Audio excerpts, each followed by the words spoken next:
Hi, this is Rachel Fisher. And this is Desi Jenikin. And we host the Hollywood Crime Scene podcast. We're really excited to tell you about the best Christmas ever on AMC+, where every day feels like Christmas morning. It's the holiday season, and that means it's time to see old friends like Buddy the Elf, Heat Miser, and Clark Griswold. Plus, you get a stocking stuffed with highly acclaimed AMC series like The Walking Dead and Mad Men, new series like Gangs of London and The Walking Dead World Beyond. They're all here on AMC+. So celebrate the best Christmas ever, anytime, anywhere. AMC Plus is the gift that keeps on giving all year long. Sign up today at amcplus.com. AMC Plus, only the good stuff.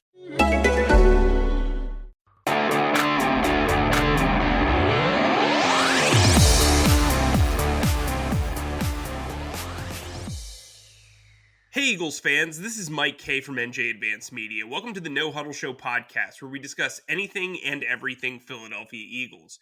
You can read our content on NJ.com/Eagles, bookmark that, and you can subscribe to our exclusive Eagles Insider text service, where we'll break news, give you insider observations, and provide in-depth analysis. Through Eagles Extra, you can send questions and comments directly to us, and we'll respond to your phone. With me today, as always, is my fellow Eagles beat reporter, Chris Franklin. Today we're going to discuss the Eagles' loss to the Seahawks, Doug Pederson's play calling, and the Eagles' outlook for the next 5 games. Chris, how you doing? It's just weird. You feel like you have a relative that's not doing so well, and you're trying to say your final goodbyes, and you get preparing yourself. I feel like we're doing that with this team right now. How are you doing? I mean, it is what it is, man. I feel like I'm back in Jacksonville, really. I mean, but honestly, it's even worse because this team had such expectations. And I think when we look back at this season, this is going to be the season that brought a huge, I don't know if I'd call it an exodus, but this is going to lead to a lot of changes. This team is not going to look anything like it did the past 4 years come March or come September of next year. And there's some fun to that. I think covering rebuilds just from our standpoint are fun because really it's about, how can this team progress and how can this team get better as opposed to,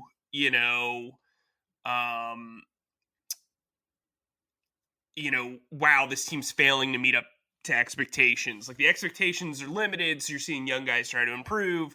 The team's trying to improve. Maybe you're seeing different types of play calling, etc. That's what yesterday's loss kind of signified to me. How about you?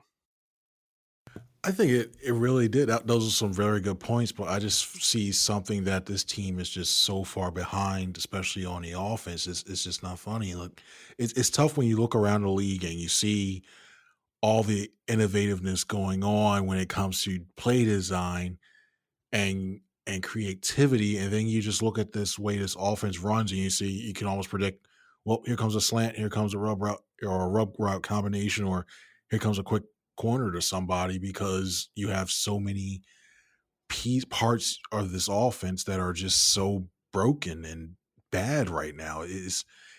I just don't get it. It's just beyond. I mean, just looking at it when it comes to a schematic thing, it just looks so broken and bad. If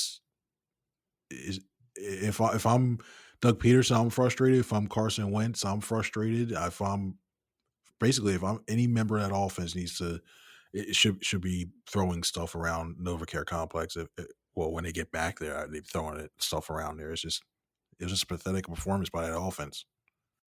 This is going to be, if you guys are recently joining us or just joined us this season, Monday, post-Monday games are kind of difficult to do from a podcast standpoint because we got to write and put up a bunch of stuff. We're recording this Tuesday afternoon. And obviously a lot's happened in the aftermath of this game. So I think while we'll talk a little bit about the game, we're going to put it in the context of what's happened since, right? So look, this game had a tight score at the end, but it was nowhere near as close to what the final score indicated.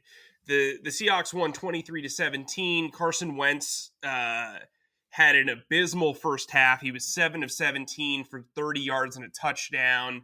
The Eagles started off 0 of 5 on third down. They eventually settled in and did much better on third downs. But again, this team started off poorly, and it was largely due to the passing game, which is supposed to be the strength of this team, or at least the strength of the head coach.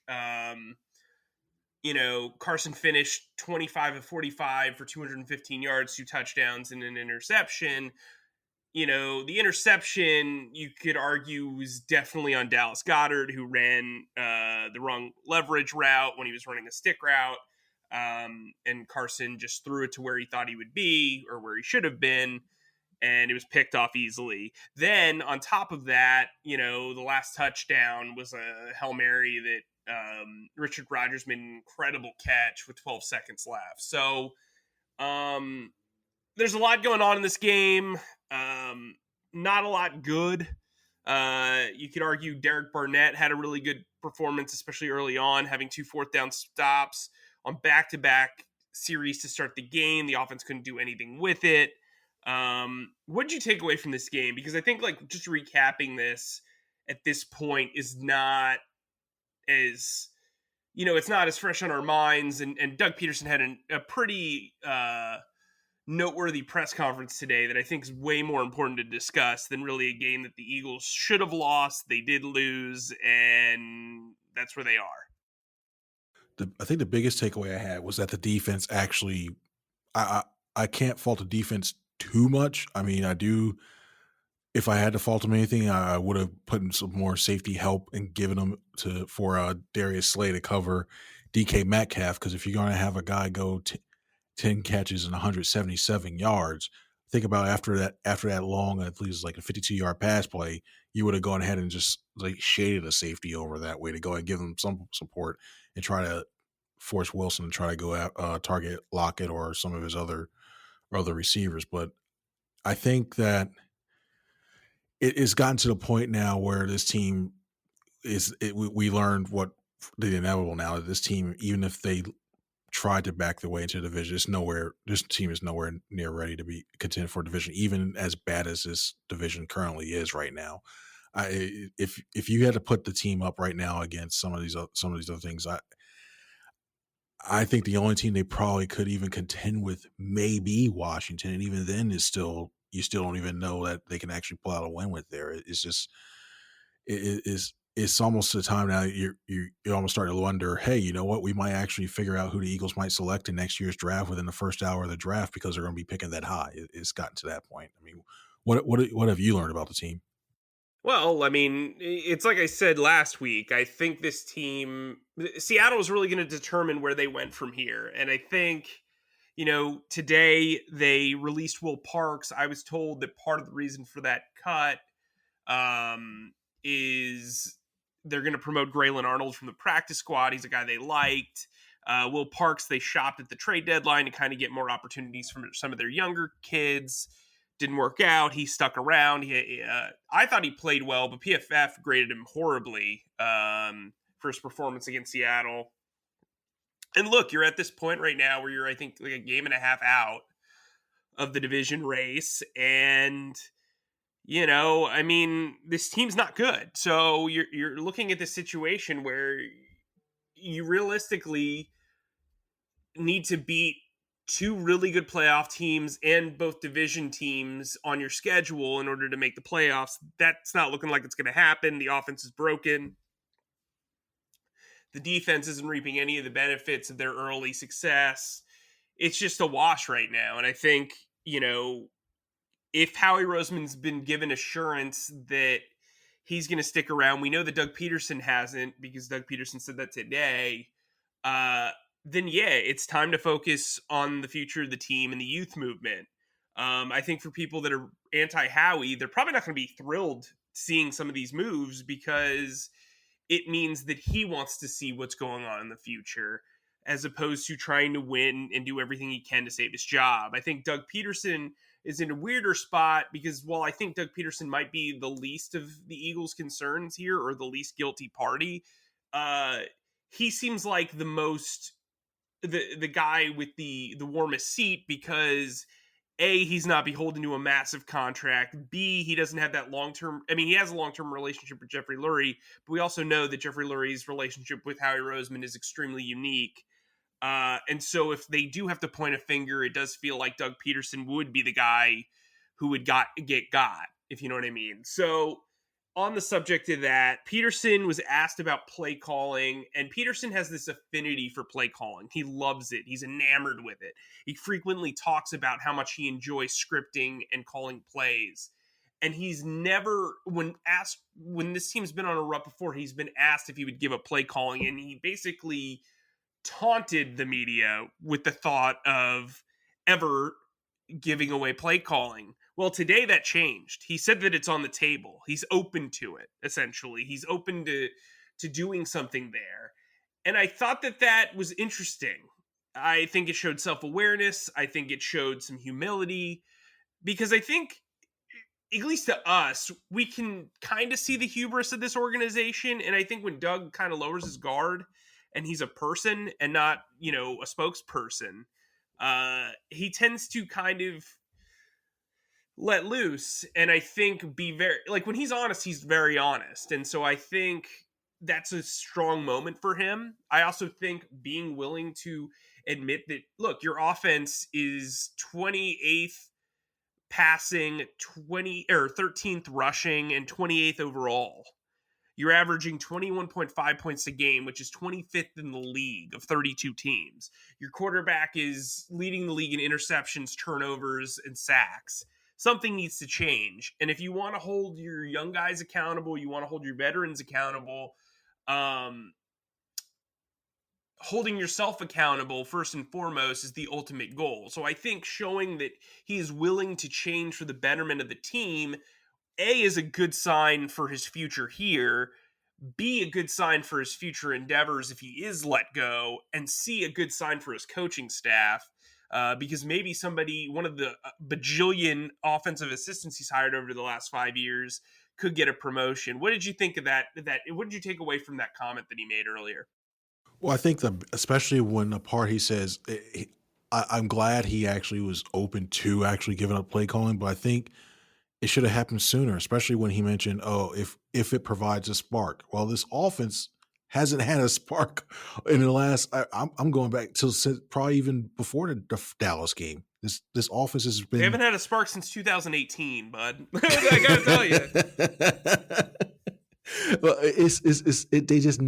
they need spark, and they brought in all these guys, and there's only so much. I'm sorry if you have an hour and a half meeting, there's only so much everybody input the other person comes in, but they can give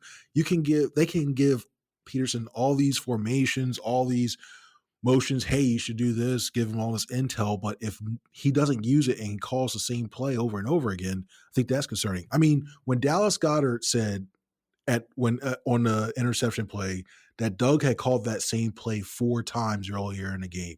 4 times they used that same passing play. No.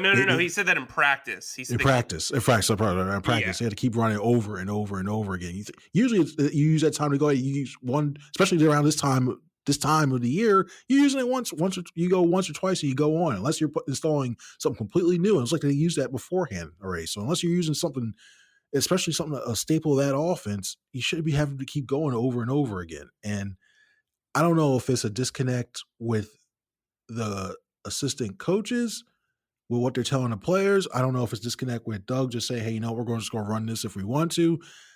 It's time. I mean, Marty Morningwig has experience doing it. Rich Scangarella has experience doing it. If you want to give Deuce a shot to do it, he can do it. If you got Press Taylor to do it as well, you have so many options that are out there to go ahead and get that. Give the guys a chance. Even if I know he said it could be for a series, it could be for a quarter. Let them go for a whole game and see what they do. If it's completely worse than what Pederson did, which has done lately, which it's going to be tough to top, then you go ahead and he can pull the reins and take over again. But you got to let the other offensive minds get it from a different vantage point, get a chance to go ahead and call these plays. Yeah. So you're on board with him handing over play calling, correct? Oh, hell yeah. Oh, hell yeah. Okay. Oh, whoa. Okay. Yeah, Well, yeah. Do I have to put the explicit label on this podcast now? well, here we go because I'm going to hammer the point home. Are you propped up? Are you relaxed? Are you ready? Uh, I'm bracing myself. I'm getting ready.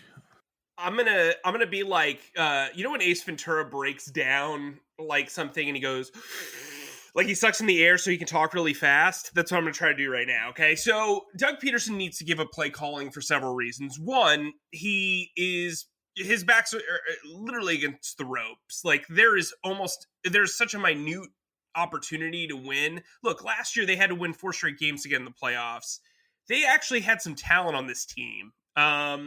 Right now, this team looks untalented. It looks unimaginative. I just don't really look. Doug Pederson, some of the best coaches in the league are CEO coaches, and maybe giving Doug Pederson a moment to step back and kind of, infer what's going on and manage a game as opposed to calling plays could help this team overall. Maybe it makes him better on challenges. Maybe it makes him better on timeouts. Maybe it makes him better on deciding when to go for fourth and 2.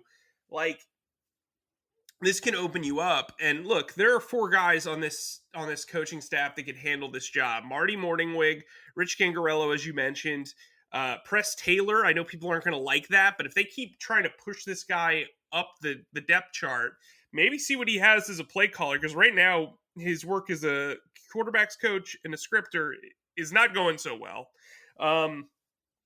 But I think the ultimate guy is Deuce Staley. We saw Torrey Smith kind of endorse Deuce's ability, or at least his potential as a play caller. I've seen Deuce Staley coach one-on-one at the East-West Shrine game. The guy's a really smart guy. He's been a good soldier the entire time he's been here. And frankly, the guy deserves a promotion. It's cool that he has that like bells and whistles, pomp and circumstance title of assistant head coach, whatever that means. I guess it just means that when your coach has an illness, you take over for him. But really, he's got the respect of the locker room. You can tell he's got the respect of the offensive players. He's a guy who's actually been successful as a player at the NFL level, more so even than Doug Pederson. And he's a guy that guys want to follow. And I think if you want to set up a guy like Deuce Staley, whether this coaching staff is here next year or not, for success in the future, you're going to put him in a position to succeed there. Look, he's been angling for this job since Frank Reich got hired in 2018 by the Colts. I just think that this is a bunch of things happening at once that tell you, hey, look, Doug, take a step back. Maybe you can regain play calling next year, but let's see what you have in Deuce Staley. Let's see what you have in Press Taylor. Let's see what you have in maybe Rich Gangarello. Now, Rich Gangarello's 1-year tenure as offensive coordinator with the Broncos was alarmingly pitiful. Like, he was known for having bland and boring offense. His offense averaged just 17.5 points a game. Like, they were 20th as a run offense, 28th as a pass offense. I mean, it just there was nothing imaginative there. So I struggled to find him being the guy who could replace him. That said, if you boosted Press Taylor up, maybe Scangarello takes on the quarterback coaching job. That's what he's known as. He's a quarterback's coach. And maybe that makes Carson Wentz better. So, yeah, I think it's time. I think Doug really does need to pass the baton here because, frankly, it's not working. His magic has eroded. He's no longer an offensive wizard.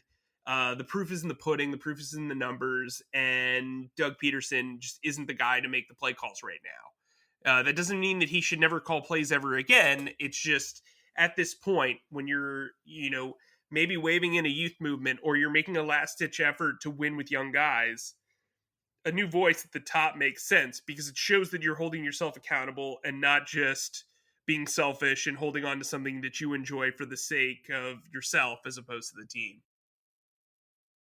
Well put. Well put. Who knows? Maybe we see a new movie, how Dougie got his groove back after he takes a season off from calling plays, and then he decides to go ahead and take over again. Who knows? We never did that. But that's extremely well put. I think I said Carson Wentz is like Shawn Michaels when he lost his smile. Well, Doug Pederson is like Aladdin when he lost the lamp. I don't know.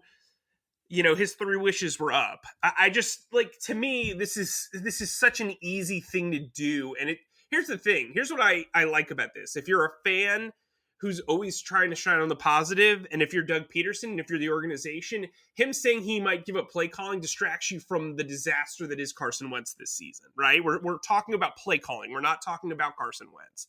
And frankly, we have stomped on Carson enough, really, over the last 2 weeks, because look, Doug's play calling does play a part in his struggles.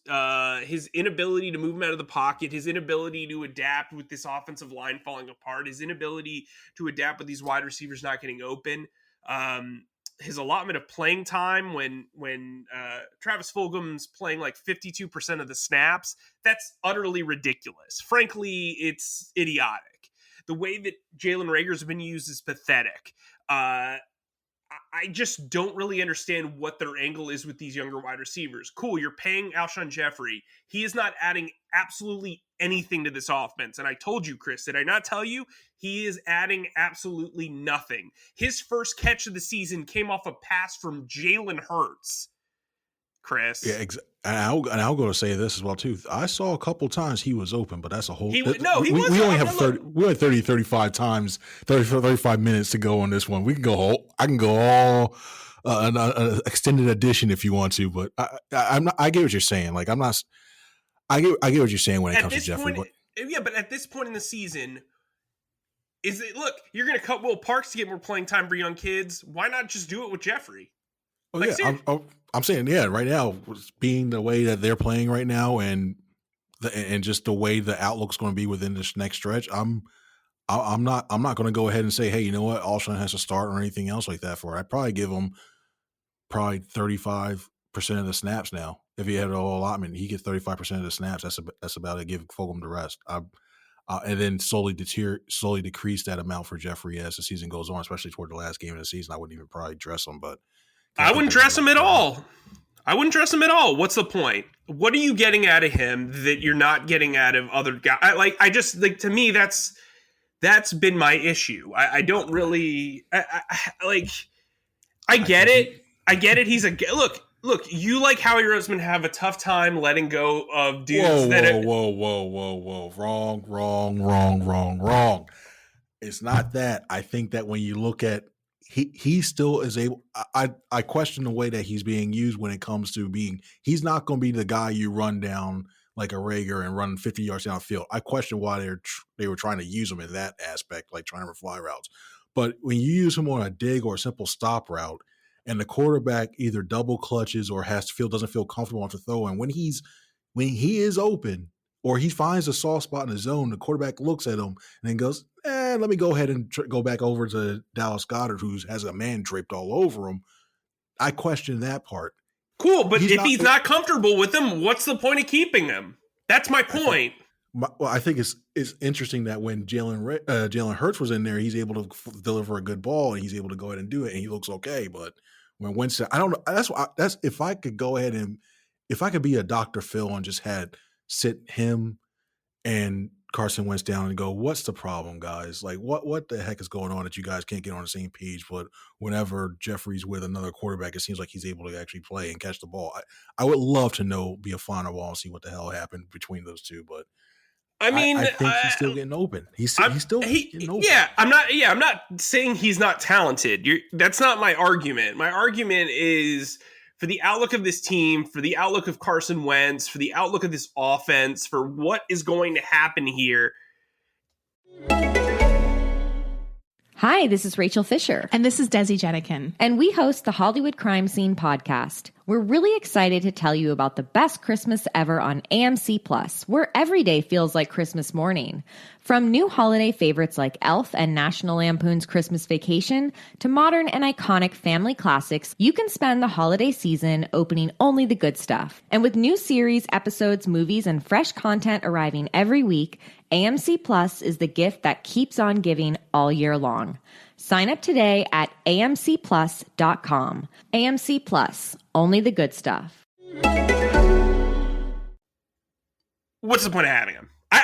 Look, you said it yourself. If he doesn't trust him, there is literally no point to having him out there. We learned that with Matt Collins last year, we learned that with J.J. Arcega-Whiteside. We've seen it with John Hightower. Like, at some point, look, these are young studs, Rager and Fulgham. Let them play all game. Who cares? Like, Greg Ward is getting more snaps than Travis Fulgham. What on earth are they thinking? And I get it, it's in the slot, but Fulgham lines up in the slot all the time. It's Greg just Ward, aka Jason Avant Jr. Yeah. No, don't even do that, because Jason Avant would pick up 10 yards a catch, okay? He would get first downs. That's what he was known for. He would point forward and then he would raise his hands to the sky. Greg Ward's getting 3-yard catches. He's averaging a little over 7 yards a catch, which is unbelievable when you are targeted as much as he is. I think Boston Scott's averaging more yards per catch. So, look, and I like Greg Ward. He's a swell guy, but he's a fifth wide receiver on most teams at best. And that's okay. And that's okay. There's nothing wrong with that. You should always aim higher. That's the thing that I think a lot of people take, the wrong way, is if you say, a guy is a fourth or fifth wide receiver, in an ideal world, that's what you have. Ideally, next year, let's say you don't draft a kid in the first round. You would ideally like for Fulgham, Rager, and maybe John Hightower to be your 3 top guys. But here's the thing. Here, I'll put another thing out to you. Alshon Jeffrey dressing every week takes away opportunities from Quez Watkins. And when J.J. Arcega-Whiteside comes back from the COVID list, it takes away opportunities from him too. That's another reason why I just kind of don't understand. You've invested these draft picks in these kids, and you can't pay anyone next year. You need to know what you have. And we talked about it ad nauseum about Carson Wentz and Jalen Hurts. They are cascading down the standings to the point where they're going to rise up and get a top 6 pick. If you don't know what you have in Jalen Hurts, how can you make a conscious decision? You're going to just immediately draft a wide receiver and offensive tackle when you don't really know what you have at quarterback, with Carson struggling and Jalen Hurts maybe getting a throw every, 150 offensive snaps. That's not smart. And I think when you look at offensive tackle, you look at Jordan Mailata playing well. You look at Lane Johnson now being injured. Do they need to draft a right tackle now in the first round? What do they need to invest in? So it's the next 5 weeks, whether you win or not, you should play to want to win. That's what every team should want to do, especially as long as you're in the playoff hunt. But it should also be about winning with these young kids and developing and giving them game experience and seeing what you have in them. Because listen, if Travis Fulgham can bounce out of this rut, maybe you don't take Jamar Chase with your first round pick. You take somebody like Caleb Farley at cornerback, which God knows they need an upgrade opposite Darius Slay. Oh, man. Oh, that was just rough. That is rough. Well, yeah. Yeah, I mean, look, this is what it is. I just think when we're looking at this team as a whole, right now, everything should be invested in the future. Cool. If you can win the division and sneak past the Saints and the Cardinals, or the Saints and the Packers, and then win some NFC East games, terrific. Cool. It's a fun story. But that should not be the precipice for what you're doing moving forward. That should be about seeing what you have. It should be getting guys like Davian Taylor and Sean Bradley on the field to see if you need to spend a first-round pick on a linebacker and change your philosophy up. It should be, hey, is Jalen Mills worth re-signing on the cheap at strong safety? He played really well last night. Is it worth making Alex Singleton a starting outside linebacker moving forward and a 3-down guy? Is Javon Hargrave enough to release Malik Jackson? Do the Eagles sign? If I'm Howie Roseman, I'm asking, has Derek Barnett shown enough to get an extension and lower his cap number? Do I like what I'm seeing from Josh Sweat? Can he be a full-time starter? Is it worth extending Brandon Graham so I can lower his cap number? Does he have 2 or 3 years left? That's what it's about. If you see guys as part of the future, you need to be evaluating them the next 5 games, because it's basically a trial run for all these guys. You want to see that they can play hard. You want to see that they can improve, and you want to see what their long-term projection is. Even if they're older guys, if you see them like Fletcher Cox or Brandon Graham as part of the future moving forward, you've got a big decision to make when you're trying to figure out how to get out of this cap hell that they're about to enter, $70 million over the cap. So to me, that's where I'm going. What about you? For me, what I'm thinking about doing, I'm still going ahead. It's going to be the wind down process for me. I'm going to go ahead and throw some of these guys out here. I'm not, and like I'm saying, I'm going back to that one. I'll go back to what you said. Quez Watkins. It concerns me that he still can't get on the field even with all these injuries and everything else that's shifting around. The fact that he still is not able. I know he's had his own injuries issues this year, but the fact that he's been removed from it now, he still can't get on the field. That's a little red flag for me when it comes to that one. As for some of these other things, the young offensive linemen, they have played well. Mailata did go ahead and play well as well too. I think you already know what Matt Pryor, what you have. I know Pederson said today he's still trying to go ahead and get used to. He's used to that position over there. He's doing okay, but I think it's about time. At this time, I would have put Jack Driscoll in. You can see. I think you can go ahead and do a mixture of keeping some of these vets in, but also playing a lot of these young guys. I think they can do it in certain positions. I think when you look at, I would love to see Jack Driscoll in at right tackle. I think he can be, especially now that you know that Lane is done for the season. I have no problem with having Jack Driscoll in there to go ahead and see what you got. I think he actually been all right. You spent a 4th round draft pick on him, so you might as well do that. I think when you're on defensive, I think personally, I think it's time to move on from Malik Jackson. I think they have, I think I have a couple. I think T.Y. McGill, I think has been okay. I think I bring him back next year just to see what he's got, and I'm looking toward the draft in the one of the later rounds to pick up another guy and see if I can find another potential run stuffer to go ahead and help out to work alongside Fletcher Cox to go ahead and help him out with that. But that Hargrave signing, oof. Hey, he had his best game. He had his best game this week. And Malik Jackson played horribly. And got one of the dumbest personal foul calls I've ever seen. So, I will say this. I did have a coach, old Coach Ski, used to tell me sometimes, within that first quarter, you take a 15 just to let them know aggressiveness and let them know you're there. I mean, it was a chippy game, and they were going both teams back and forth. You saw Slay, you saw Metcalf. Although I thought it should have been offsetting, and Slay got the 15 for unsportsmanlike. I thought it should have been offsetting, but that's another story. But if you had a guy who's been chirping and doing that way too, and you peeling off, saw a couple of Seahawks peeling off the pile, and you have an opportunity to go ahead and you want to establish yourself, say, hey, we're not going to be pushed around, and it was already goal to go anyway. Like, it was close to being goal anyway. It wasn't going to be huge. Why not take the 15 for one there just to reassert, hit aggressiveness after that? But Malik Jackson, for what he's giving you and for what he's being paid and everything else on the other ancillary stuff, it's good enough to go ahead and it's time to move on from him. Yeah, I mean, I think it's one of those things that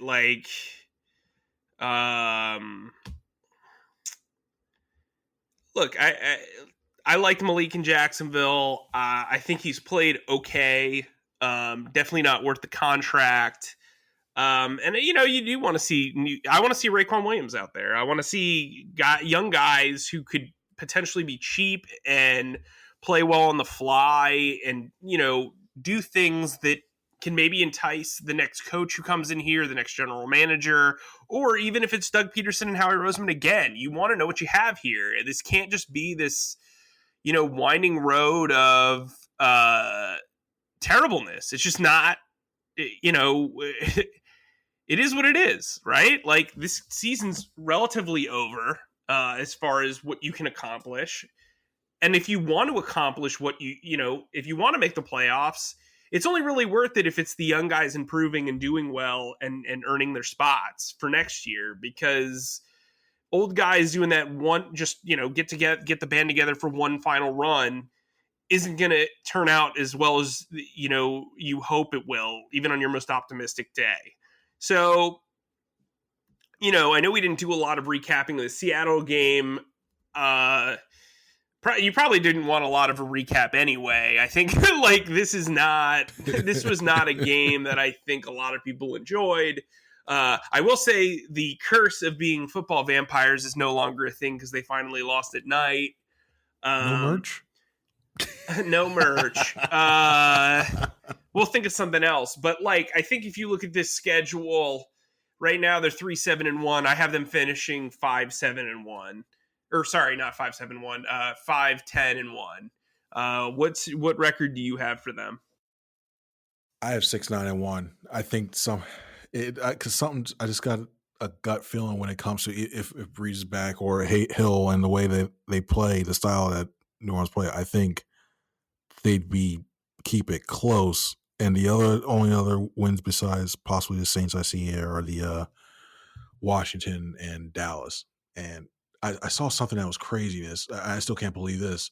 By the time, and that could even change because by the time if Dallas beats Cincinnati, I think 5:30 has it as Dallas beats Cincinnati, New York, and I forget who the other team is. I think maybe Carolina. I forget who it is, but they actually would have a 60% chance to win this division. It's just crazy how topsy-turvy this thing is. So by the time the Eagles play Dallas, they could be actually have all the momentum playing for a potential division, a playoff spot. So that could change a lot of things. So I think somehow they get 6-9-1. Wow. Yeah. Wow.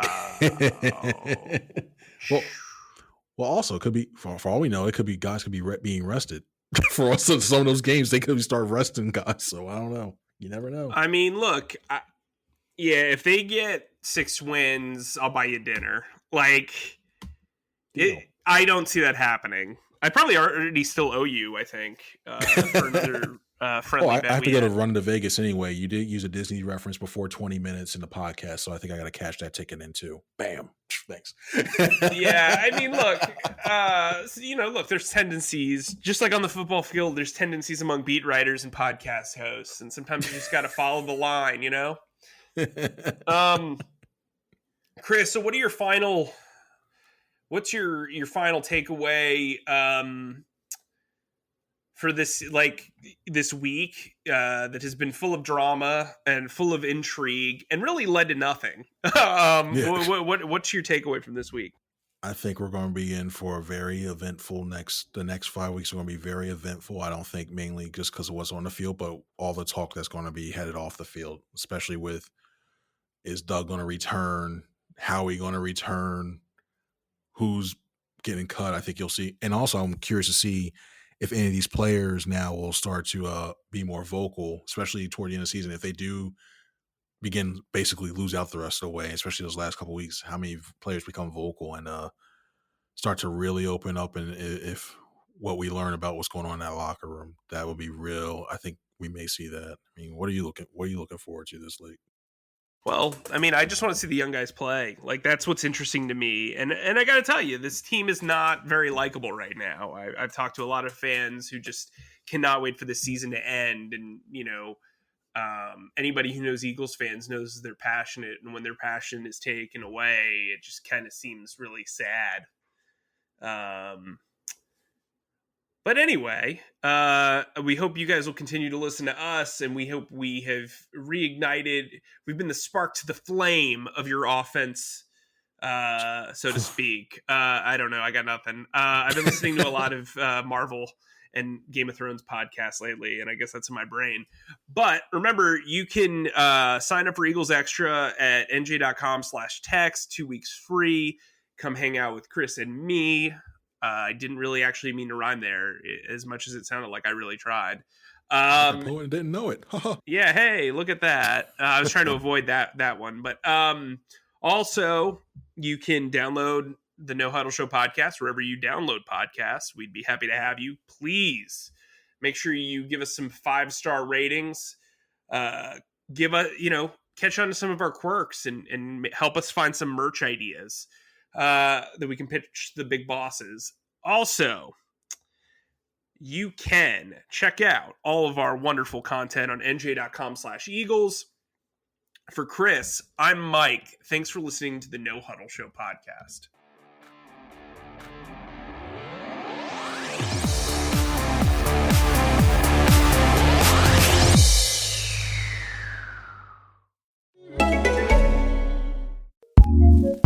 Acast powers some of the world's best podcasts. Here's a show we recommend.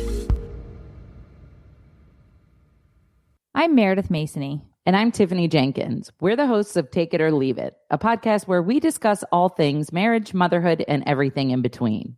Join us every week where we sit down and talk about parenting, even though we don't really know what we're talking about. We have guests, we take your calls, and we get weird. Tiffany and I are just like you. We are two struggling moms who have no idea what we're doing. Join us on Take It or Leave It, an advice-ish podcast for parents. Acast recommends.